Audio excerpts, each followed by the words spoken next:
এমন কিছু মানুষ আছে এই দুনিয়াতে, তাদের কষ্ট দুঃখগুলো সব নিজের কাছেই লুকিয়ে রাখে। তাদের চোখে নীরব এক ঝর্ণা থাকে, যে ঝর্ণায় কোনো শব্দ থাকে না, শুধু পানি থাকে। কষ্টের কথা কি বলিব, কষ্ট কাকে বলে, কষ্টের আগুনে বুকের ভিতরে জ্বলে।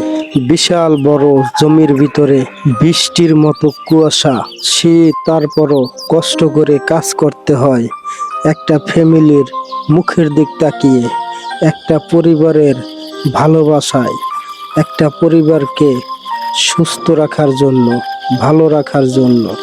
ছেলে মেয়েকে পড়াশোনা করাতে হবে, তাদের ভবিষ্যৎ গড়ে তুলতে হবে। এই বাবা নামক বটগাছটা এত কষ্ট করে সন্তানকে মানুষ করে, তারপরও সন্তান সংসারকে আগলিয়ে রাখতে রাখতে যখন একটা মানুষ বিরুদ্ধ হয়ে যায়, তখন তার কাছে মনে হয় যে প্রকৃতি আজকে হারিয়ে গেছে কোথাও। কারণ তারা তো তাদের নিজের ভবিষ্যৎ করে নাই, তাদের সন্তানদের ভবিষ্যৎ করছে, সন্তানদেরকে মানুষ করছে। এই বাবা নামক বটগাছটা সংসারকে